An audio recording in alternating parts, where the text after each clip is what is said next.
هاي يا جماعة، بيبتدي مسلسلنا بليلة دخلة الرئيس جانج هو، رجل أعمال ملياردير شغال في المجوهرات والبلد كلها بتخاف منه. قاسي متوحش عنيف، الكل بيعمله ألف حساب. المهم إن الرئيس لسه ولد ولود. ليه؟ لأنه كان مستني يتجوز اللي حبها من أول نظرة، فضل يدور عليها 5 سنين لحد ما وصل لإسماعيلتها وخلاص لقاها وبقت ليه. كان بيبصلها وكأنه لقى كنز كان تايه منه بقاله سنين، صوته فيه تملك وخوف إنها تختفي تاني. والآن يستعد طائر الرخ العملاق لفرد جناحاته وليلتك سودة يا سعاد. ايه يا ريس الدهر ده؟ دهر حمار ده. هاني سياو، شكلها أول مرة وأنا كمان أول مرة. اتشرفنا. ازيك انت يا ريس وازاي يمك؟ وهي كان نفسها تهرب مش عارفة، وهو كان غرقان في نشوة الحب وفاكر إن هو ملك الدنيا، وهي كانت ميتة من الرعب والإحساس بالذنب، ما هي واخدة مكان أختها ومش من حقها الحياة دي ولا الراجل ده. تريلا وقع على السرير كده، تريلا، وقعد يقول لها بما يفيد يعني اديني جرام محبة اديك وقة حنين، اديك بزيادة حبة توزع الجيران، ما هو اصلي عطا الشوق اخد وعطا. صدقوني ما كانش ينفع اقول لكم اللي هو قاله لها، كان لازم اوغوش على الموقف. ونطلع احنا بره بقى يا جماعة عشان الرئيس بيتجوز دلوقتي. تاني يوم، هو ده الليزر ولا سويتس الرئيس؟ برعاية مراتب دريم لاند، مرتبة علاجية مبطنة 7 طبقات بالفوم العلاج الصيني لنوم هنيء وحياة زوجية أفضل. حبيبتي لسه نايمة؟ هخلي الخدم يحضروا لك الفطار، مراتي تدلع وبس. اللهم زوجا شرحا برحا مجنونا مهووسا زي الجانج كده البنات يا رب. وبعد ساعة ما كانتش صحيت لسه، فدخل عليها بهدية خلخال أجنحة الملاك، قطعة مجوهرات نادرة تمنها 300 مليون، ولبسهولها بكف إيده الكبير. ملمس جلدها الناعم تحت صوابعه كان مخليه عايز ياخدها في حضنه من رغبته في التملك، وهي ما كانتش عارفة تروح فين وتيجي منين. ما تخافيش، مش هعملك حاجة دلوقتي، دي هدية الجواز، انتي بقيتي مدام جانج خلاص وهتفضلي معايا للأبد. وقفلوا. صوت التكة بتاعت القفل كأنه قفل عليها باب قلبه.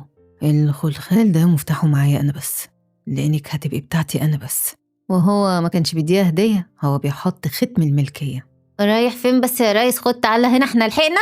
الخلخال ده غالي قوي، بيرمز للحب الأبدي، واحدة زي يوم ما تستاهلهوش. ما كنتش متخيلة واحد زيه يقع في حب واحدة زي أختي دي.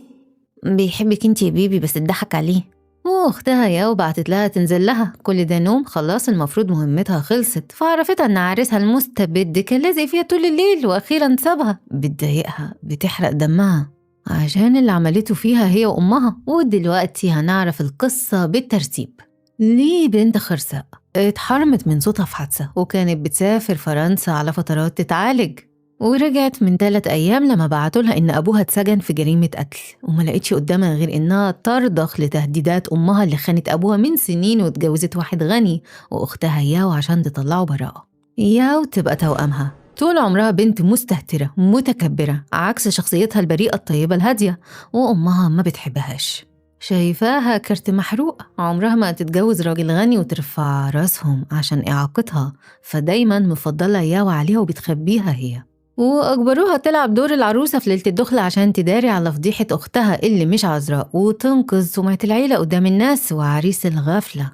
وهو لما شاف ياو الشهر اللي فات افتكرها هي البنت اللي قلبه دقلها من 5 سنين لما شافها في فرنسا، وتم الاتفاق على الجواز، وما يعرفش إن هي عندها أخت أصلا، وهي ما كانش عندها حل تاني فاضطرت توافق، لازم تنقذ أبوها المظلوم.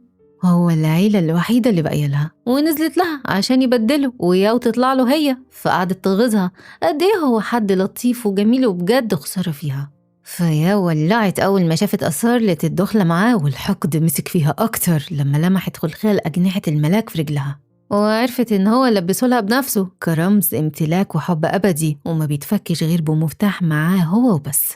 فاتجننت أكتر وحاولت تقلعه لها غصب عنها فضربتها، فبقى قدامها حل واحد، يا إما المفتاح يتسرق ويتجاب، يا الأب يفضل مرمي في السجن ويموت جوه. فياو نزلت بعد ما غيرت هدومها وكأنها هي تسرق المفتاح وترجع لها. واختها التانية من أبوها وان بعتت لها رسالة إن هي لقت طريقة ممكن ينقذوا أبوهم بيها، كانت محتاجة فلوس كتير ونفوذ عشان تقدر توكل محامي شاطر. ومزاد المدينة التابعة لشركة هو ده فرصتها عشان تستخدم موهبتها في تقييم المجوهرات لصالح الشركة وتكسب منها. وراحت تدور على السيد فول المحامي زي ما أختها قالت، وما تعرفش إن هي شركة الرئيس أصلا، وكانت هتركب معاه وخلاص هيشوفها اتلحق الموقف. وبيمر الوقت وصاحبه المحامي فو كان مستغرب، ده لسه عريس وأخيرا لقى حب حياته، فازاي سابها وجه النهاردة؟ أنا قلت أسيبها ترتاح شوية في البيت لحد ما ناخد على بعض. ماشي يا عريس. وسكرتير سو عرفه ان هو شاف مدام ياهو موجودة وقدمت نفسها كخبيرة للمجوهرات لشركتهم، فاستغرب ليه ما عرفتهوش. بس ايه لون البدلة ده يا ريس؟ بتدلع علينا؟ انت عامل حواجبك؟ وفي قاعة المزاد فو قعد جنبها فعرفته عن نفسها، هي ليه أخت وان سونج اللي تواصلت معاه، واستغرب ليه مش بتتكلم. فعرفته ان هي خرسة، واستغرب اكتر ما كانش يعرف ان مرات صاحبه ما بتتكلمش وكمان عندها أخت. وعرفته إن هي موجودة عشان تساعده في اختيار الأحجار وتكسبه، وإن إعاقتها مش بتأثر على شغلها. والمزاد بدأ والرئيس قاعد بعيد يتفرج على مراته ويشوف بتفكر في إيه، وقطعة ورا التانية بتتباع بس ولا قطعة لحد دلوقتي قالت له يشتريها. وسو سأله ليه ما دخلتش في شراء؟ معقول مش عارفة أصلا؟ بس هو كان بيفكر في حاجة تانية خالص. من يوم ما تعرف عليها من شهر وهي بنت متدلعة وعنيدة، غير دلوقتي بنت هادية وواثقة من نفسها، حتى ملامحها دلوقتي نفس ملامحها لما شافها من 5 سنين. يبقى ازاي؟ فو كان مستغرب وسألها ليه ما دخلوش في أي قطعة لحد دلوقتي من اللي اتباعت، فطلبت منه يصبر لحد ما تيجي الحاجة اللي تستاهل.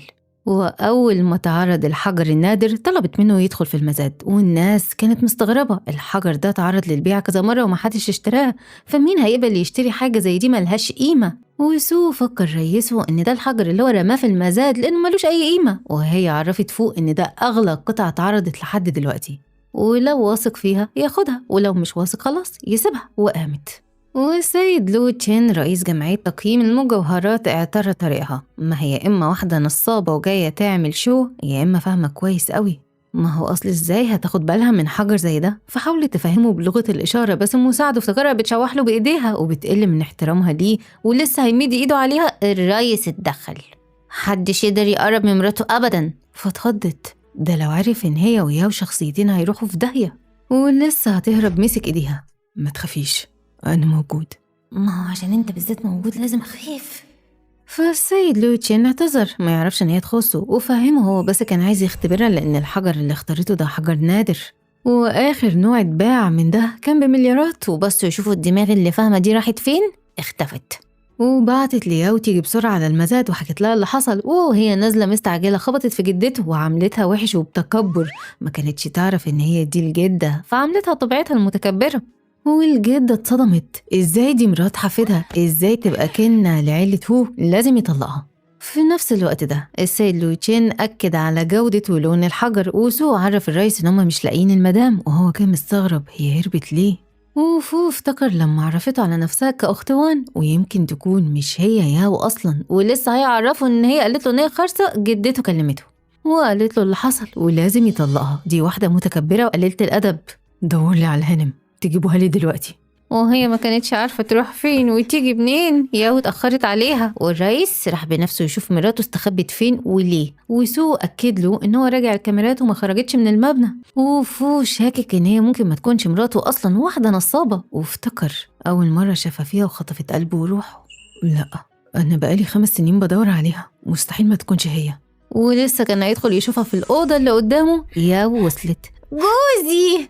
ايه ده؟ هي مش ما كانتش بتتكلم؟ جوزي!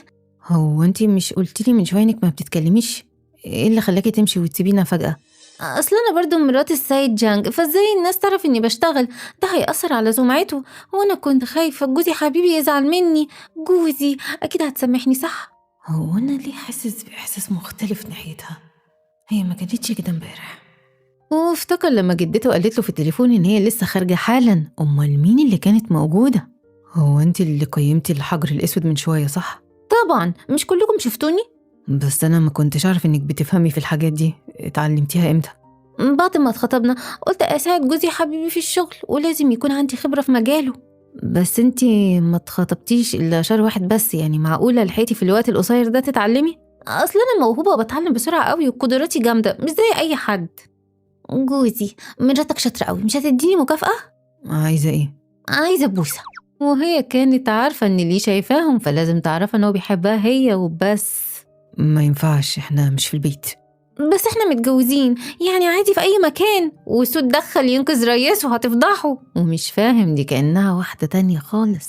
ودخل مع فول المكتب، فقعد يتريق عليه، مراته بتحبه قوي مش قادرة تمسك نفسها عنه.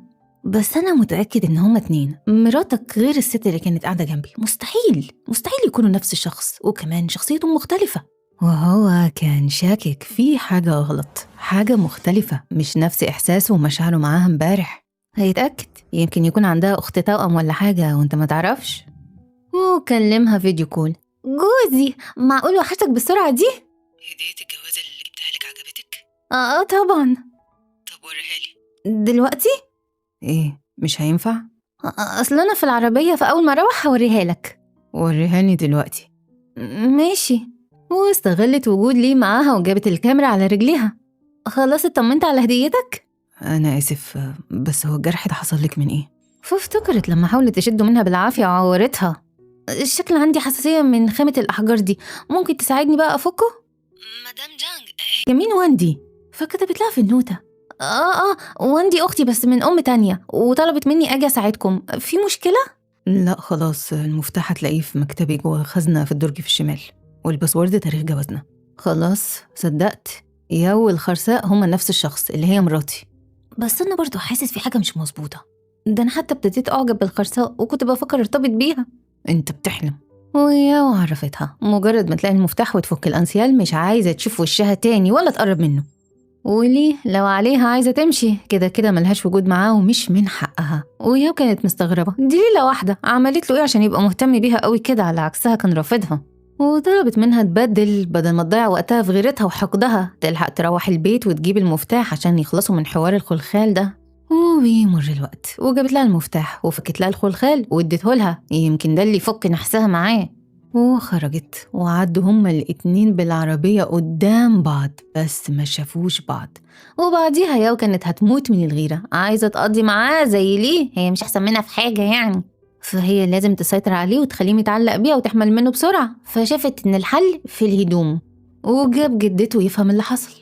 وهي كانت مستلقية على السرير في محاولة لإغراءه ببابا نويل، وطلب منها تخرج بس صممت يدخل هو، فدخل وتستاهل. ومنظرها قدامهم بقى زفت زفت. ايه ده؟ مين سمح لك تدخلي الأوضة يا خدامة انتي؟ شفت اديك شفت بنفسك، دي مراتك المحترمة مش بتفكر غير ازاي تغويك وتعاملني انا بقلة أدب. وهي ما كانتش متوقعة ان جدة العيلة لبسها يبقى بسيط كده. انا ما كنتش عارف ان هي جدتك، انا اسفة. وهو ما كانش فاهم ازاي تكون ضايقت جدته وغلطت فيها وهي في نفس الوقت كانت في قاعة المزاد، وتيتا فضلت تمسخر بكرامتها الأرض. فطلب منها تهدى، هما لسه متجوزين، ما ينفعش يطلقها دلوقتي عشان سمعة العيلة، تهدى دلوقتي وأكيد هيلاقوا حل.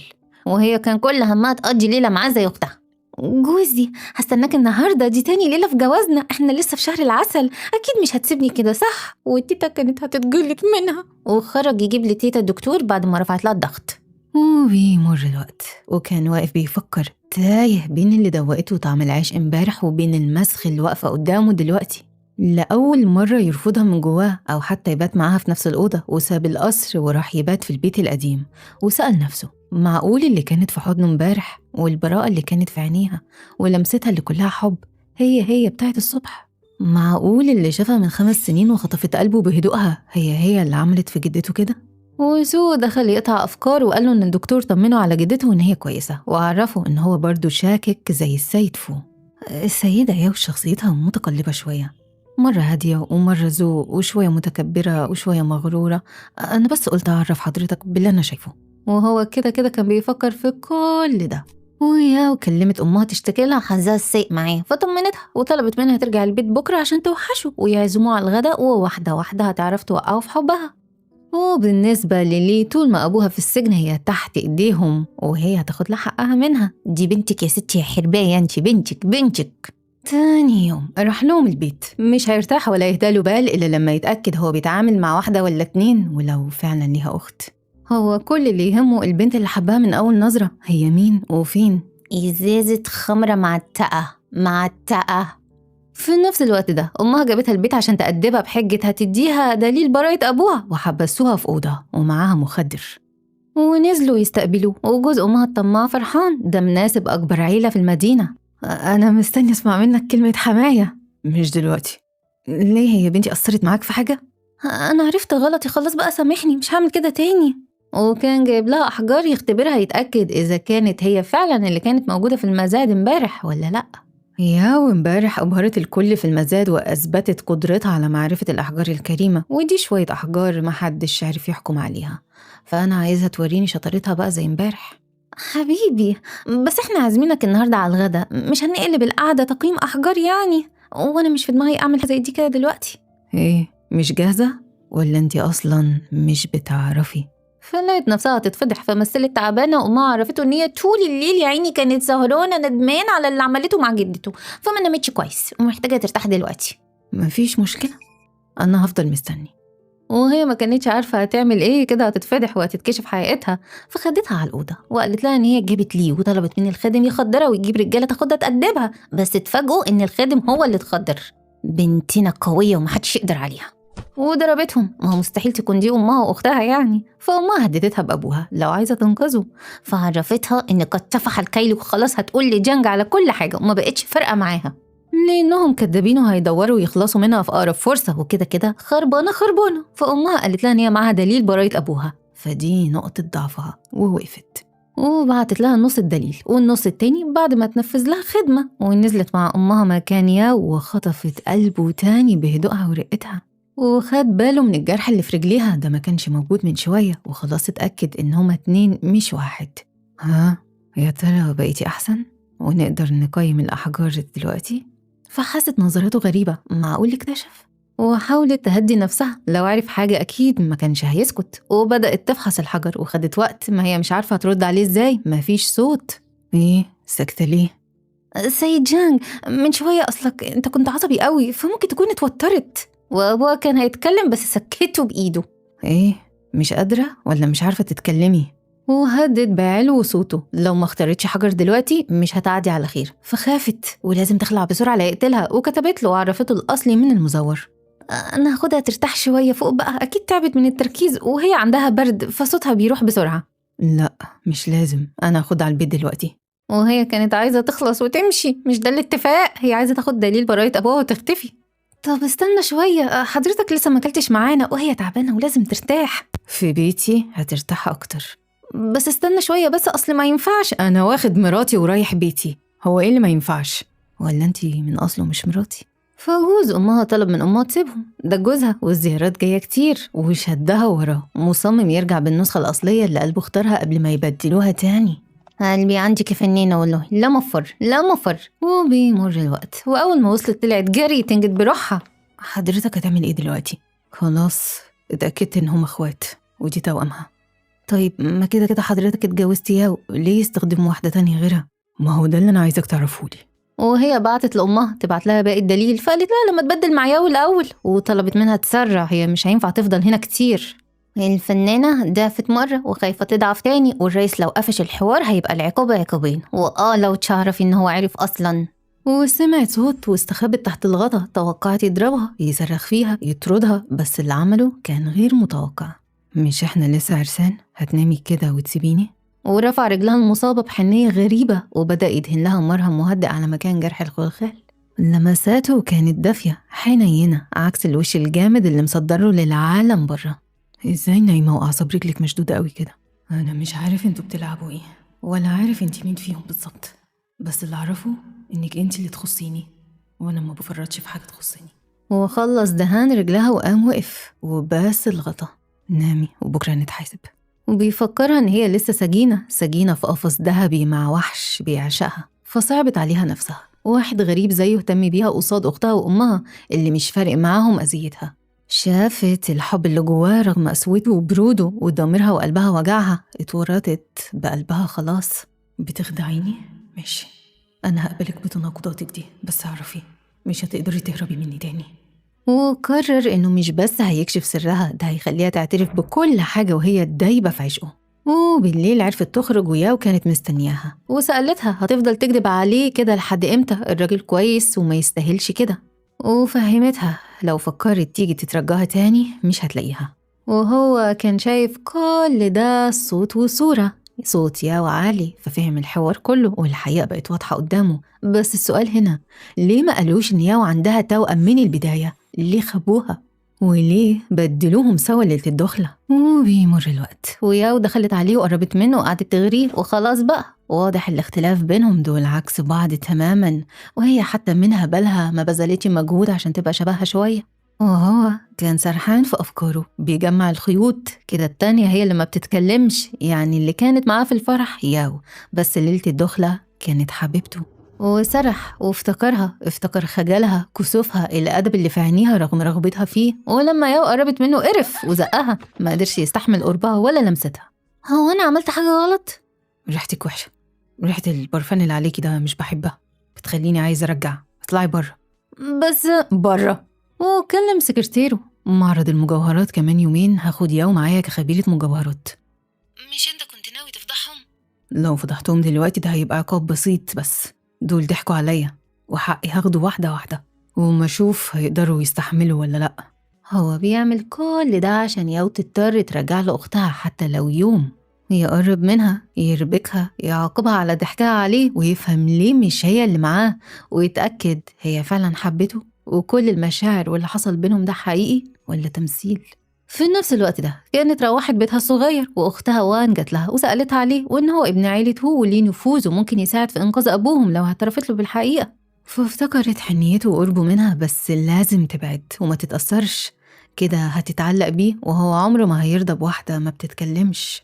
وعرفت اختها ان مفيش سبب يخليه يساعدهم، وهم ما عندهمش حاجه يقدموها له، وده جوز اختها دلوقتي. فوان عارفة كويس قوي إن أم لي ويا وكانت ست وحشة، خانت أبوهم وسرقت كل فلوسه وهربت، فأكيد واحدة زي دي هتربي بنتها إزاي يعني؟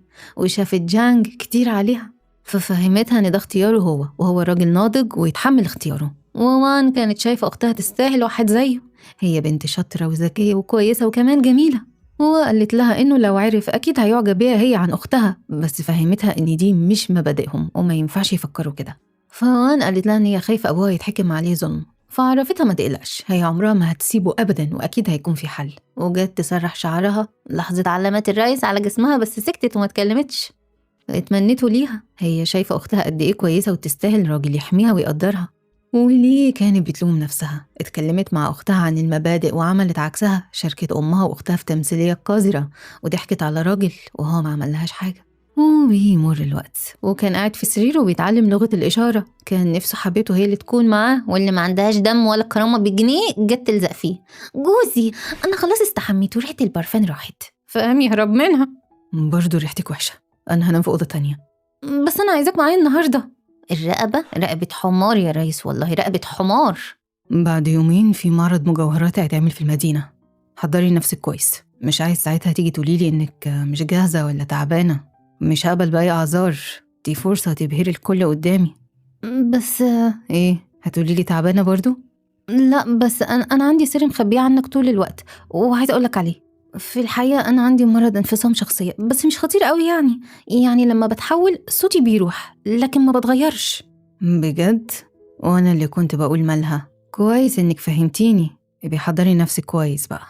تاني يوم ليه دورت وعرفت إن فو صاحبه طلع أشطر المحامين في البلد وما فيش قضية خسرها، وافتكرت لما قابلته وقت المزاد بس خطر تقابله تاني بنفسها، فهتخلي وان تكمل معاه هي وتتأكد إن الأدلة اللي أمها ادتها لها هتساعد في براءة أبوها، بس كده هتضطر تحتاج لياو تساعدها. وياو كلمتها ما هي محتاجاها هي كمان، وطلبت منها تروح بدلها المعرض ويبدلوا نفسهم هناك، فرفضت. قربها منه بيربكها، خايفة تتعلق أكتر والبعد يبقى صعب وتتوجع، فقالت لها هتخلي فو صاحبه يترافع عن أبوها لو وافقت، فوافقت، كده هتعرف تقعد معاه بنفسها بعدين. وبتمر ساعات وتقابلوا، وياو عرفتها ان هي فهمت جانج ان هي مريضة وعندها شخصيتين، والشخصية التانية عبقرية في تقييم الأحجار والمجوهرات بس ما بتعرفش وقتها تتكلم، فكانت هتتشل من غبائها وهو كده هيكشفهم. بصي نخلص بس من الموضوع، ولما احمل واجيب وريث للعيلة هعمل نفسي خفيت خالص ومش هحتاجك تاني. وهي كانت هتنطق خلاص من ذكائها الخارق، ووان وصلت، هي دي بقى أختنا من مرات أبونا، مش حلوة خالص. فكانت هترد بس ليه طلبت ما تركزش في كلامها، هي هتاخدها دلوقتي للمحامي فوق وتوريه الأدلة الجديدة. وبعد يومين خد ياو لمعرض المجوهرات وحاولت تتباهى بيه تشده ليها يمكن يحس، بس الرئيس ما بيتأثرش، هو عايز أختها وخلاص. وأكد عليها تاني السيد لو هيطلب رأيها في التحف، كل ده عشان يضغط عليها تجيب ليه وتبقى معاه. عايزة أشوف شطارتك وتبهير الكل بخبرتك، اوعي شخصيتك التانية ما تظهرش. جوزي ما تقلقش، هروح بقى أظبط مكياجي وجهي. وليه كانت مستنياها. يلا البسي بسرعة، عايزاكي تشوفي شغلك كويس وتبهريهم. أنا هلبس قناع بشري وهبقى مساعدتك ليندا. ما أنا لازم أفهم وأتعلم عشان مش كل شوية هحتاجك يعني. وليه فهمتها، هي خايفة يكون يتعلق بيها هي، عشان كده عايزها تيجي معاها وخايفة. أنا أخاف منك انتي؟ ده اتجوزني أنا وبيحبني أنا. وغيروا الهدوم ولسه جواياه وغيرة مش قادرة تفهم فيها ايه بيخلي جانج ما يقدرش يمسك نفسه طول ما هي موجودة، ما هم المفروض قدامه واحد. يا ريس مش مدام ياو اتأخرت تحب أشوفها لك؟ سيبها، تلاقيها بتحاول تظبط الدور كويس. ودخلت القاعة، خطفت الناس بهدوءها وثقتها في نفسها قبل جمالها، هي عارفة هي ايه بالظبط، مش محتاجة تتصنع. وهو أول ما شاف عينيه لمعت بلمعة الملك اللي لقى كنزه الضايع. مادام مصدق كدبها اللي ما يتصدقش ده، فأكيد بيحبها قوي. دلوقتي دي شخصيتي اللي بتقيم التحف. ما أنا عارف. ليه حاسة إن هو شاكك فينا وبيجرينا؟ ودخلت متنكرة بقناع جلد رخيص وعاملة نفسها مساعدتها ليندا. فلقط اللعبة من أول ثانية وقرب من ليه ومسك إيديها بتملك واضح قدام الكل. مراتي تعمل اللي هي عايزاه، حتى لو جابت معاها خنزير هي حرة. بيوجه الكلام لياو عشان يهينها، وفي نفس الوقت بيعلن حمايته لليه. ده بيحبها قوي، أمال على طول بتشتكي من معاملته معاها ليه؟ معاها نعمة مش مقدراها. كل ما قرب منه يبعدني عنه، ودلوقتي لازق فيها وإيده في إيديها على طول. استني بس أخلص مصلحتي منك وأنا هخلص عليكي بنفسي. والسيد لوتشن وصل واعتذر عن معاملته المرة اللي فاتت وعرفته بالكتابة إنه حصل خير، واستغرب هي مش بتتكلم. معلش أصل ده حوار معقد شوية، أصل المدام عندي بتتكلم بزرار وبتسكت بزرار، هتفهم كلامي أكتر لما تتعامل معاها. إيه ده، هو بيتريق عليا أنا ولا إيه؟ والسيد لوتشين طلب منها تقيم التحف، والرئيس عينه عليها ومركز مع كل خطوة بتخطيها. السيد جانج مش حضرتك قلت هتحاسبهم؟ انت ازاي بتبصلها كده؟ ببصلها ازاي يعني؟ انت فاكر اني اتسحرت بيها ولا ايه؟ ما هو شكلك كده فعلا غبي، انا بس بحاول اوقع بينهم، دول اخوات، فانا لازم اهتم بواحدة والتانية لا، ساعتها هيقلبوا على بعض. ايوه يا ريس صادق، انت بتعمل كده عشان تقلبهم على بعض بس اللي مش قادر افهمه هما ليه ضحكوا عليك من الاول؟ ما هو ده اللي المفروض انت تعرفوه لي يا غبي. حاضر. وخلصت والكل سقف لشطارتها، وياو هتموت وخلاص خلصت مهمتها، ولازم تلاقي حاجة عشان تعرف تمشي، لازم تهرب من قربه منها. وفي لحظة الموسيقى بدأت، فشدها لوسط القاعة يرقصوا. دي مش مجرد رقصة، ده كان اشتباك عاطفي. ايده حوطتها كأنه خايف تهرب منه في لحظة، أنفاسه قريبة، عينيه في عينيها. احنا مرقصناش مع بعض قبل كده، ودي فرصة كويسة نرقص وسط التحف والمجوهرات دي كلها. أنا جهزت كل ده عشانك، بس مراتي النهاردة انتي بتلمعي أكتر من أي ألماظة هنا. وكان بيضغط على إيديها بيوصل لها رسالة إن هو عارف إنها هي ومش هيسيبها. كانت بتترعش في إيديه، قربه منها بيربكها، ريحة عطر الرجولي كانت بتخدر أعصابها، خايفة يكشفها وفي نفس الوقت قلبها بيدقله وحاصرها جواها أكتر. حتى لو ضحكت عليه، لو خانته لما سلمته لأختها، حتى لو مش فاهم ليه عملت كده، حتى لو زعلان ومتضايق منها، قلبه بيحبها، مرتاح ومطمن بوجودها، وعايزها تفهم ده من عينيه وتعترف له، وهي مش فاهمة لدرجة دي بيحب ياو. وياو واقفة ميتة من الغيرة، هي المفروض تبقى مكانها والحب والقرب ده يبقى ليها هي. الناس كلها بتقول عنه إن هو قاسي وصعب في معاملته، بس ما حدش شاف حبه وحنيته على اللي بيحبها وثقته فيها. خسارة واحد زيه يبقى بيحب واحدة زي أختي. وياو كانت بتغلي وهي شايفاهم كده وما قدرش تستحمل، فدلقت المية عليها وكأنها بالغلط عشان تقدر تاخدها منه وتاخد الحب والاهتمام ده كله بعدين. وهو فهم، بس مش هيسيبها تبعد عنه وتاخدها منه كده، وراحت الأوضة وأجبرتها تبدل معاه الهدوم عشان هي اللي تكمل السهرة معاه. وهو جه فاستخبت بسرعة، اطلع عشان بغير هدومي. بس أنا جوزك، أطلع برا ليه؟ وبعدين هتغير هدومك بأنهي هدوم؟ أنا جبتلك هدوم معايا. شكرا. بطلي تكتبي، أنا بقيت بفهم لغة الإشارة. اتعلمتها من إمتى؟ من كام يوم، وقلبي كمان بقى بيفهمك. لا كده في حاجة غلط، ده أكيد عارف. طيب شكرا، ممكن بقى تخرج عشان أعرف أغير؟ فقرب منها ببطء خطوة ورا خطوة لحد ما حصرها بعينيه كفاية. مراتي بتتكسف مني، بس احنا متجوزين. بتترعش ليه كده؟ خايفة مني ولا خايفة تقعي فيا أكتر؟ وجاب لها ضيق تنفس، ولازم حد ينقذها قبل ما تروح مننا، وهجم عليها كالتتار، واللي يعرف ينجدها ينجدها.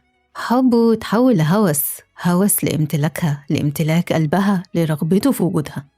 ما ينفعش تكون بتمثل، ما ينفعش كل المشاعر دي ما تبقاش حقيقية. وبعدته بأقصى قوة عندها، خافت ياو شايفاهم. بقالي كتير محروم منك، وحشتيني قوي. معقول ما قربش من ياو كل ده؟ بس هو كان قصده هي، بيناديها هي، بيأكد لها من غير ما يتكلم إنه ما لمسش غيرها هي، ما قبلش بغيرها، وإنه مستنيها ترجع له، حتى لو تمثيل، حتى لو مصلحة. المهم ترجع وتقرب وتحن. إظهاره لمشاعره بالشكل ده كان إعلان إنه لسه مستنيها، بيوريها امتلاك واطمئنان إنه لسه ماسكها من جواه. يمكن تعترف لما تطمن. وياو شافته. ونطلع احنا بره بقى يا جماعة عشان الرئيس بيغير لها الفستان. وبعديها كان رابط لها الرباط بكل الدقة وإتقان. فنان والله يا ريس، فنان. هو جاب الفستان قاصد عشان يضمن إن هي تروح معاه وتبقى جوه حضنه النهاردة وما تحصلش أي ألعاب، وخدها وخرج. وبصت لياو كدتها، اللي هو اللي خدني، هو اللي عايزني. وياو قعدت تيساوت وكانت ليلى تعجز عن وصفها الكلمات. وبيمر الوقت، وبعتت لياو تستناها. هو خلاص دخل يستحمى، فهتعرف تهرب من عرينه. ووان بعتت لها وعرفتها إن المحامي فو سأل جابت الأدلة دي منين، لأن الأدلة دي غالبا اللي اداها لهم هو اللي ورط أبوهم في جريمة القتل أصلا. دي مش أدلة براءة خالص. فركزت وربطت الأحداث ببعض، وفهمت إن أمها اللي اتعمدت تلفق لأبوها التهمة عشان تحتاج لها وتساومها على ليلة الدخلة مقابل مساعدتها في براءة أبوها. وحست ببركان غضب جواها، وما استغلتها أسوأ استغلال، وما فرقش معاها بنتها وكل ما مصلحتها وجشعها وتقديسها للفلوس. وهي مش هتسيبهم وهترتب لهم على تقيل. وبيمر الوقت، وفو قابل وان تاني مش مرتاح في سر كبير ولازم يعرفه، فقال يقرب عشان تطمن له ويعرف أكتر عن أختها الخرساء اللي قابلها أول مرة. لأن كده بقى فيه 3 بنات، 2 توأم ووان. طب إزاي؟ والرئيس خرج من الحمام بعد ما عرف ان هما اتبدلوا تاني برعاية مراتب دريم لاند، مرتبة علاجية مبطنة 7 طبقات بالفوم العلاج الصيني لنوم هنيء وحياة زوجية أفضل. البس بس يا ريس، البس لتستهوى. جوزي أبو تقل دمك. يلا نامي، انتي تعبتي النهاردة. لا ما تعبتش. واحنا في المعرض كنت حنين معايا قوي، ايه اللي حصل تاني غيرك؟ لو انتي مش تعبانة فأنا تعبان وعايزة ارتاح. لا يا ريس انت زي الفل. عارف لو كانت التانية كنت قلبت لها قطة وأسد في نفس التوقيت دلوقتي. هي مساعدتك ليندا روحت؟ أيوة، وبتسأل عنها ليه؟ طالما هي مجتهدة وعايزة تشتغل قوي كده، ما تخليها تيجي تتدرب في الشركة. أنا حاسسها مؤهلة. لا، هي لسه ما عندهاش الإمكانيات اللي تأهلها تدخل شركة. أنا بقول مؤهلة تبقى مؤهلة، بكرة تخليها تيجي الشركة وتبدأ الشغل. ما هو الرئيس ده ما يضحكش عليه يا بيبي، فهيخليكوا كده تلفوا حوالين نفسكوا. تاني يوم راحت الشركة وخلت ليه تتنكر كمساعدتها ليندا، وهي مضطرة تفضل معاها للآخر لحد ما تنقذ أبوها، أو بقت حجة تبرر لنفسها حب قربها منه. والسكرتيرة ما رضيتش تدخلها، فتعصبت عليها ولسه هتضربها ليه منعتها. وهو وصل عارف كويس قوي هي مين فيهم. هو كان مخطط لكل ده، ومن نظرة عين بقى يعرفها. هو بيبصلي كده ليه؟ أنا مش ياو عشان يبصلي بالحب ده. للدرجة دي انتي لعبة في ايديها؟ يا ترى ماسكة عليكي ايه؟ فطلب من الموظفة ترجع لشغلها تاني. هي ما عملتش حاجة غلط، وحس قد ايه كان غلطان لما اتجوزها بسرعة، وازاي ما خدش باله. مستحيل قلبه كان هيدق لواحدة زي دي. هو بيبصلي كده ليه؟ معقول يكون اكتشف بجد وبيلعب بينا احنا الاتنين؟ بس ازاي وامتى؟ ودخلوا المكتب، وياو حاولت تبرر تصرفاتها الغلط، فوقف فجأة وليه خبطت في ظهره، وما قدرش يمنع عينيه تبص لها. هو مش شايف ولا عايز يشوف غيرها. روح اجيب الهدية اللي قلت لك عليها. جوزي حبيبي انت جايب لي هدية؟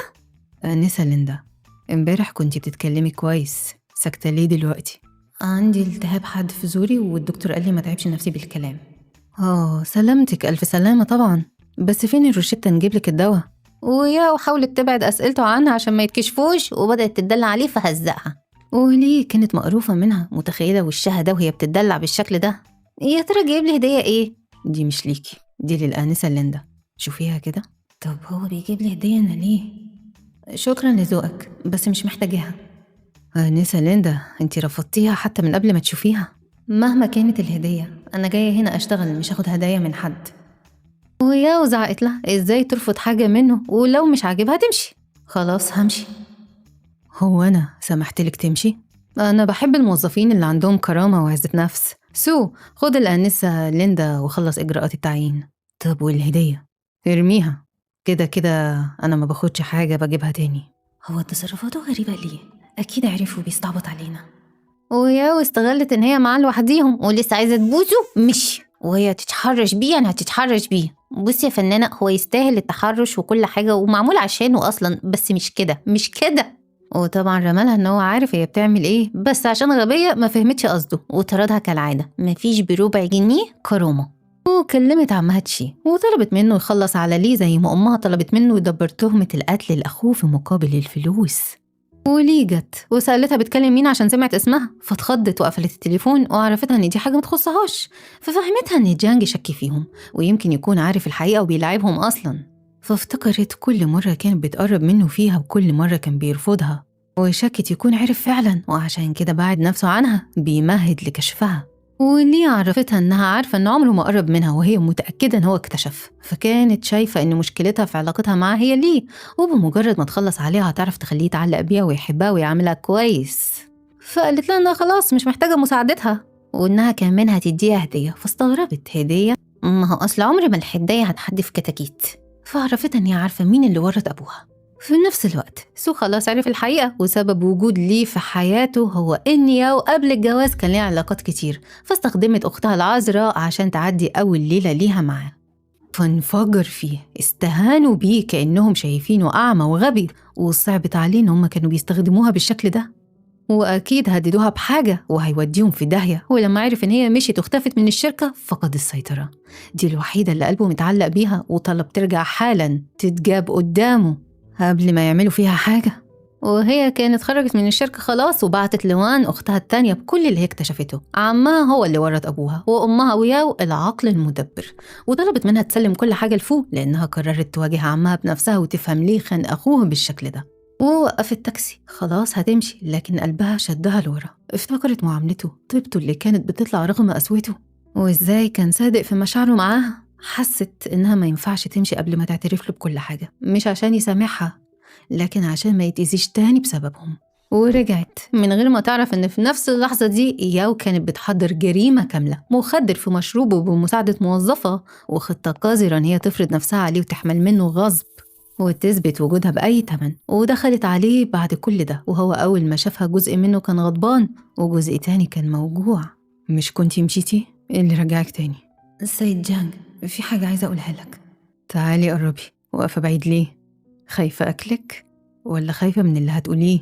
ده شكله عارف خلاص. أنا أسفة عشان خدعتك. فزعق لها، شايفها عايزة تعترف وتهرب في نفس الوقت وهي كانت مرعوبة وحاسة بالذنب بيخنقها. حاولت تعتذر وتمشي تحميه وتحمي نفسها، فشل القناع. هو ما كانش مستعد يسيبها تكسر قلبه وتمشي كده بسهولة، ما كانش مستعد يسيبها تعتذر وتختفي. هو مش عايز نص الحقيقة، هو عايز اعتراف بالحب، عايز المواجهة كاملة ونداها باسمها الحقيقي. وحاصرها وقرب يعاقبها على كل لحظة كدبت عليه فيها، وقدرت توقفه. وفهمت لما شافت الكوباية يا وعملت فيه ايه. في ليلة الدخلة اللي كانت معايا انتي ولا هي؟ البنت اللي شفتها من 5 سنين في باريس، اللي كانت حاضنة ورد وبتبتسم ببراءة وخلتني أحبها من أول نظرة، انتي ولا هي؟ ففهمت هو ما حبش ياو، هو حبها هي من البداية واتجوز التانية وكان فاكرها هي. أنا متأكد كل مرة كنت بقرب منك انتي، كل مرة كنت ببقى عايز الحب كنت باخده منك انتي. أنا ما لمستهاش ولا مرة، انتي بس. وعبر لها عن وجعه، ألمه، عتابه، وإزاي ضحكت عليه كده، إزاي لعبت بقلبه وبمشاعره. بس هي كانت لازم تفوقه، هو مش في وعيه، ده واخد مخدر، وضربته بالطفاية. تور وقع على الأرض. بالراحة على الأرض يا ريس. وخافت يكون مات بس لسه عايش، واترعبت من عقابه ليها لما يصحى. أنا لازم أهرب بسرعة، هو كده عارف كل حاجة فمش محتاجة أقوله، بس كده راسه هتوجعه.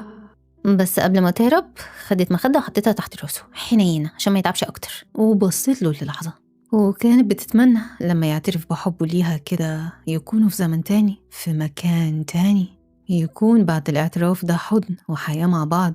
وياو شافتها وهي خارجة وقلقت ودخلت له وحاولت تستغل الموقف وتتحمرش بيه، بس هو ما كانش عايز غير ليه، فحاولت توهمه ان هي ليه ومثلت زي الهبله ان هي ما بتعرفش تتكلم يمكن يصدقها. حد يدخل ينجد الريس، التنين المجنح بيغتصب وحاولت تسلبه اعز ما يملك، ورغم اللي هو فيه كان بيصمد. وسو سمع ودخل وزعقت فيه وطلبت منه يسيبها مع جوزها حبيبها، والريس سمع صوته وكان بيستنجد بيه. كله الا الشرف. وهي لقت ان مفيش فايده وفرصتها ضاعت فخرجت، وخد باله ان هو اتعور. دور لي عليها. طب نطمن عليك بس الاول يا ريس، انا هجيب لك الدكتور حالا. وبيمر الوقت والدكتور طمنه وعرفه ان في حد اداله مخدر وهو اداله الماده المضاده دلوقتي. سيد جانج، مدام ياو غريبه قوي، يعني غير ان هي تحط لك مخدر كمان ضربتك، هو انت عملت ايه؟ مش هي دي ليه؟ طب ازاي؟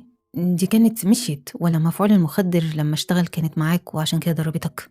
انت هتقف تحقق معايا؟ اعرف لي ازاي تحطي لي المخدر ده بسهوله كده، يمكن المره اللي جايه لو حد عايز يسممني هيسممني. ايوه يا ريس، غلوش على المصيبه اللي انت عملتها، غلوش. روحي اعرف لي هي راحت فين دلوقتي. وعمها كان مستني قدام الشركه وخطفها وهو كان بيفكر فيها فوق. ايدك تقيله قوي. وفوق دخله فاكر نفسه عارف يجيب الديل من ديبه، وعرفوا ان هم اخوات. ما انا عارف وما قلتليش ليه؟ ولا كنت خايفه اروح اقرب من ليه؟ فكان هيقوم ياكله، بس سو دخل وعرفوا ان المدام اتخطفت.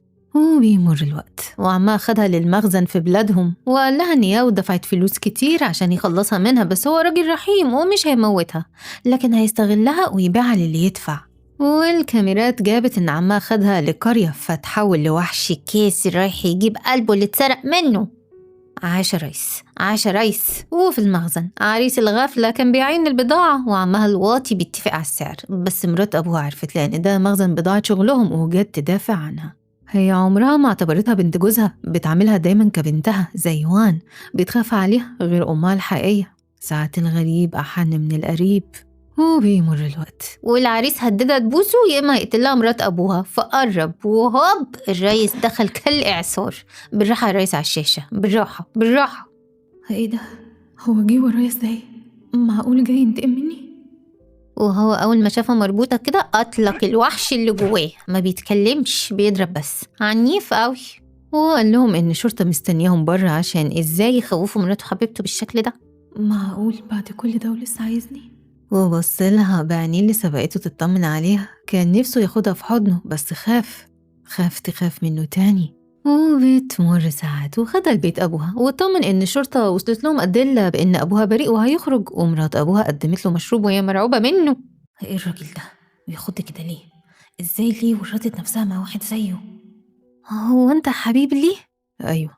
وهي قالت لأ، مش عايزة تدبس نفسها أكتر. ماما مفيش حاجة بينا. أنت عايز تعمل لي مشاكل مع أهلي؟ مفيش حاجة بينا، مش كنا عشاق؟ تحبي أحكي لماما بالتفصيل إحنا كنا بنعمل إيه؟ تهديد مبطن بالرومانسية، وتمالكت نفسها لا يمكن ترضخ لهذا التنين المجنح أبدا، لا يمكن. ماما ما تصدقهوش، ده كداب. يعني طلع عندك حبيب وأنا اللي كنت بتحايل عليكي وفي الآخر تبقي مخبية عليا كده؟ حقك عليا. وخدته بره بدل ما يفضحها أكتر، ولسه هتحاسبه على كلامه، حاسبها هو بطريقته وفرض سيطرته عليها، فكانت هتضربه منعها. رغم إنك عورتيني وهربتي مني، بس أنا جيت وراكي أنقذك وإنتي لسه عايزة تضربيني؟ ما هو إنت اللي بدأت وقربت مني غصب عني، فأنا كنت بدافع عن نفسي. ما هو إنتي وياه ضحكتوا عليا، وكمان هي حطت لي مخدر وأنا كنت بطالب بحقي، ومراتي أولى بالمخدر ده، يعني أنا كنت بدافع عن نفسي برضو. انت لفتها ازاي دي يا ريس؟ ده انا علقت. ماشي، انت عندك حق، انا اللي غلطت في حقك من الاول وانا بعتذر دلوقتي. ما تعتذريش، انا عارف الغلط مش منك، الغلط من امك واختك. انا عرفت كل حاجه، هما اللي خططوا ودبروا وورطوا ابوكي عشان يستغلوكي. فو عارف كل حاجه. كده في امل بابا يخرج؟ ايوه طبعا، فو قدم كل الادله والمستندات. ده صاحبك ده طلع شاطر قوي. على فكره لو كنت جيتيلي من الاول كنت خلصت لك الموضوع في 10 دقايق بس. ما انا وانت ما كانش في بينا حاجه، ازاي يعني اروح لك واطلب منك تساعدني؟ ما فيش بينا حاجه؟ كل اللي حصل بينا وشايفه برضو ان ما فيش بينا حاجه؟ لو نسيتي انا ما عنديش مانع افكرك تاني بانك مراتي واول واحده في حياتي. وقرب منها المرة دي من غير لعب ولا أقنعة ولا تمثيل، وهي لأول مرة كانت واقفة قدامه مطمنة، واتأكدت إن الراجل اللي قصادها ده شايفها هي. حبه كان امتلاك واعتراف في نفس الوقت، وحست بالأمان والخوف مع بعض، لأن لما الوحش يعترف ما بيبقاش فيه رجوع. وأهل القرية شافوهم، ما يا ريس الحاجات دي برضو ما ينفعش تحصل في الشارع. وبيمر الوقت وطمنت مرات أبوها إن أبوها هيرجع لهم قريب، ومرات أبوها عرفتها بيتهم مفتوح دايما ليها في أي وقت، فما تزلش نفسها مهما كان اللي معاها مين. هو أنت هتاخدني على فين دلوقتي؟ على بيتنا، وفي ناس لازم نصفي حسابنا معاهم. في نفس الوقت ده سو راح بيت عيلة تشينج، وعرفوا الجواز رئيس ومنياو انتهى، ورجعوا كل الهدايا اللي قدمها لهم، والرئيس عايز لما يرجع هونج كونج ما يكونش اليوم موجود في المدينة بدل ما يحبسهم. فتشينج اتعصب وضربهم، هو ربها وكبرها وصرف عليها عشان يجوزها ويستفيد منها، وقال ايه تطلع من المولد بلا حمص، وقال لها لو ما خليتوش يرجع عن قراره هيطردهم في الشارع هي وما. وبالليل الرئيس رجع بحبيبته البيت، بس كانت نايمة فمرضيش يصحيها، حنين. وياو حاولت تترجاه يسامحها وكملت تمثيل، فعرفها خلاص ان هو عارف كل حاجة وألعابها وليه دخلت ليه في جوازهم، وليه خرجت تشمت فيها وخلتها تجرب إحساس الشخص لما بيبقى بديل قد إيه بيوجع. وجانج عرفها لولا خطتها الخبيثة ما كانش هيعرف إن ليه هي اللي حباه من البداية في باريس، ونزل يدور عليها في الصين وشكرتها، لولاها ما كانتش هتعرف إن جانج بيحبها قوي كده، وبسته قدامها تكيدها أكتر. كيادة قوي، بنتي قوي. ويلا بقى إن شاء الله، وألف ألف مبروك، ربنا يحميك لشبابك يا ريس. تنين مجنح كده، تنين مجنح. وخدها لأوضته يفكرها بأول ليلة ليهم سوا مع بعض. لا أنا بس كنت عايزة أغيظ ياو مش أكتر. فحط إيديها على قلبه تسمع ارتباك وشوق. أنا طول عمري كنت بدور عليكي، ال5 سنين اللي فاتوا كنت عايش عشان اللحظة دي. انتي فاكرة إني اتلخبطت بينك وبين أختك؟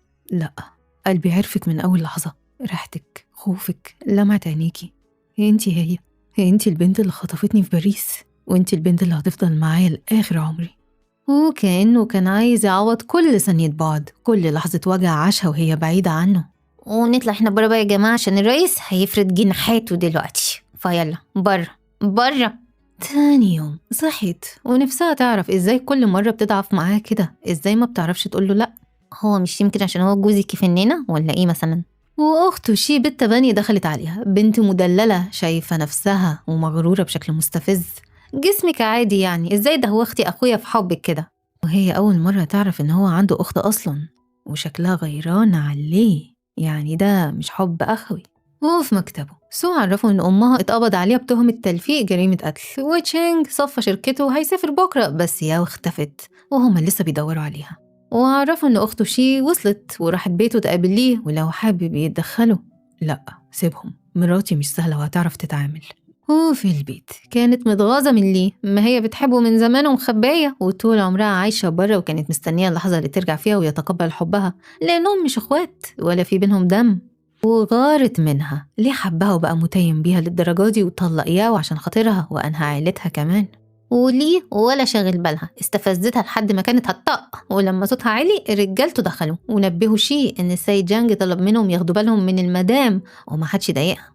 فقالت لها ان ولا جدتها ولا امها ولا حتى ابوها هيحبوها او يتقبلوها في عيلتهم، بس هي ولا همها ولا فرق معاها، وقللت منها واديتها على دماغها. جدع بيبي، بنتي قوي.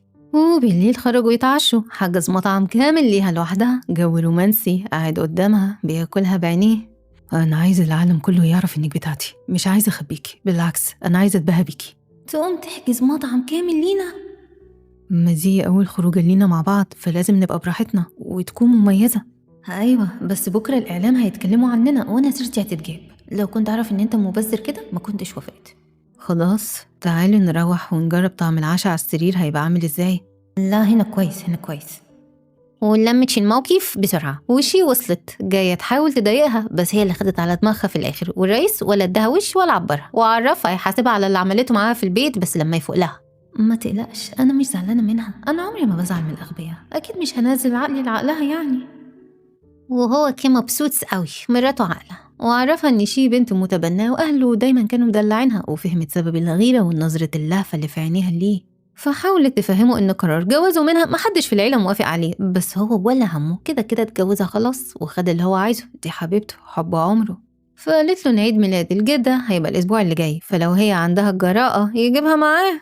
أنا مش عايزك تكوني متضايقة، دول أهلي وأنا هعرف أتصرف معاهم. أنا بس كل اللي أنا عايزه إنك تفضلي جنبي وتفضلي مطمنة. بس أنا مش ضعيفة، فما تقلقش كده، أنا كمان هعرف أتعامل كويس قوي في المواقف اللي زي دي. بس أنا خايف عليكي. ما تخافش، دي حركات ستات وأنا هعرف أتصرف فيها. وبيمر أسبوع، عيد ميلاد جدته، وشي حاولت تغيظه لأنها اتأخرت. حبيبته بقى خافت ومش هتقدر تيجي لعيد الميلاد، ولو جت فأبوهم عمل لها اختبار بعد ما عرف إن هي بتفهم كويس في التحف والمجوهرات. فلو أثبتت موهبتها بجد فهو مش هيفرق معاه ولا أصلها ولا فصلها، وهيتقبل بوجودها كأن لعيلتهم حتى وهي خرسة. ففهم إن هي عايزة تحرجها قدام الناس، وهو مش هيسمح بكده. بس لا بجد يا ريس، هو أنت عامل حقك؟ هو ده كونتور؟ هو أنت إزاي؟ ووصلت في فستان كانت زي الملكة. اتأخرتي ليه؟ ده عيد ميلاد جدتك، ما كانش ينفع أجي من غير ما أحضر هدية مناسبة ليها. أنا لو عليا مش عايز عيد ميلاد، نفسي أخدك ونهرب دلوقتي. هو أنت خايف ما أعجبش أهلك؟ ما تعجبهمش، أنا بس مش قادرة أستحمل نظرات الناس ليك، غيران نفسي أخبيك عن عينيهم كلهم. لم نفسك، شكلك هتعمل لنا مشاكل كتير. وقدمت الهدية لجدته، وهو عرفها بيها إن دي ليه أختي ياو اللي حكى لها عليها، بس طبعا هي مختلفة عنها خالص. أنا عرفت إن تيتا عندها صداع نصفي، فطلبت من واحدة تعمل لي بخور مهدئ هيريحك.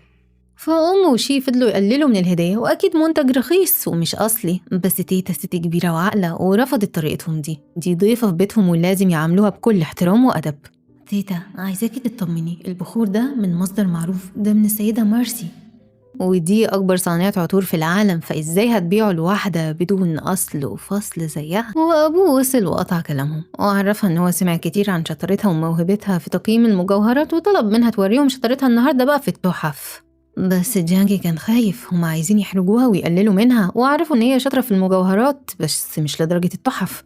فأبوه عرفوا مادام خدت لقب عبقرية فالمفروض تكون عندها خبرة في تقييم التحف كمان، وإن السيد أليكس من أشهر خبراء التقييم في العالم وعنده قدرة يقيم التحف والمجوهرات والأحجار سوا، وأكيد مادام عندها الخبرة دي فهتكون سمعت عنه. فوافقت تقيم التحف وبصت عليهم كلهم وعرفته إن كلهم مزيفين، فما صدقهاش، ده مشتريهم بنفسه ودافع فيهم كتير. فطلب من البروفيسور تشان فاهم كويس في التحف يعرفها بقى، فتفاجئ ده كلهم طلعوا مزورين فعلا، وأبوه انهار ازاي ده حصل. وشي طلعت تجري، وليه خدت بالها منها فطلعت وراها، فتفاجئت بأختها وعرفت إن هي تعاونت مع شي عليها ومش هتسيبها تعيش مبسوطة. دي خسرت أهلها وعيلتها بسببها، وكانت هتضربها بس هو لحقها وخد الضربة مكانها على آخر لحظة وقبضوا عليها. ما تخافيش أنا كويس. وبيمر يومين والرئيس صحته بقت بومب، ما حبيبته هي اللي بتراعيه، ودخلوا عليهم، ووانا عرفتها ان خلاص يومين وابوها هيخرج، وكانت فرحانة بيها، هي تستاهل واحد زي جانجي يبقى جوزها. فكلامها عجبه وأمر سكرتيره يديها بطاقة تصرف بيها براحتها كمكافأة على لسانها اللي زي السكر ده. وفوق كان عايز ينوبه من الحب جانب، هو تعب وشقي في القضية دي لحد ما جاب براءة لأبوها. يا ريس الشيء هي اللي غيرت كل التحف لأنها كانت مديونة بسبب القمار، وافتكرت إن محدش هيكتشف عملتها، والسيد الوالد عاقبها وسفرها برا البلد وممنوع ترجع هنا تاني. والجدة عجبها البخور اللي جابته المدام وطلبت منها تيجي تزورها، فكده هي اعترفت بيها إن هي كنتها خلاص. اعترفت ولا ما اعترفتش؟ هي مراتي كده كده. طب والله سكر. وبعد 4 شهور العيلتين متجمعين، والجدة بتشكر في تربية لي ووان عرفتها ان اختها مشهورة جدا في مجال التحف بس كانوا مخبيين عليهم، وانها دايما بتستخدم اسم مستعار وهو أليكس. فتفاجئ دي طلعت هي. والعرسان كانوا راجعين من عند الدكتور، كانوا عايزين يعرفوا هي حامل في ولد ولا بنت، فعرفوا ان هي حامل في توأم، ده أقل واجب معاك يا ريس. وبعد ما هتخلف هيروحوا يعملوا لها عملية الأحبال الصوتية وترجع تتكلم زي زمان. بس الأب لسه مش قادر يستوعب إن هي طلعت أليكس أشهر الخبراء في مجال التحف والمجوهرات اللي هيموت ويوصل له، والرئيس عرف وكان فخور بيها. بابا ليه مراتي وأم أحفادك وده اللي يفرق معايا؟ أيا كانت مين شخصيتها إيه، دي حبيبته اللي خلت قلبه يوافق يعيش ويكون ليها، حبيبته اللي كان عايز يكمل مشواره معاها، يكمل حياته بيها. وهي لقت الحب، الدفى، الأمان، والتوأم أكيد هيجوا طيور مجنحة زي أبوهم، فلازم يهتم بيها كويس ويغذيها كويس. وبنعرف إنك ما تكسريش نفسك عشان تنقذي حد، ولا تسمحي لحد يستخدمك كأداة. اللي بيحبك بجد هيشوفك زي ما انتي، مش بديل ولا ظل ولا حل مؤقت. وما تسكتيش على الظلم باسم التضحية ولا تبيعي كرامتك تحت مسمى الواجب. اختاري اللي يحميكي مش اللي يحطك في الخطر، اللي يحتويكي مش اللي يساومك بيكي. وأهم حاجة لما الوحش يحب ويعترف اتأكدي إن الحب ده يستاهل قلبك. واحنا كبنات مش هنقبل بأقل من مراتب دريم لاند، مرتبة علاجية مبطنة 7 طبقات بالفوم العلاج الصيني لنوم هنيء وحياة زوجية أفضل ويو. ولحد هنا بينتهي مسلسلنا. كانت معاكم سيا. لو عجبكم الفيديو ما تنسوش الاشتراك في القناة وتفعلوا الجرس واللايك عشان يوصل لكم كل جديد. ودي قناتنا لملخصات أفلام ومسلسلات الأنمي، قناة شيلا تشان، فما تنسوش تشتركوا في القناة وتفعلوا الجرس.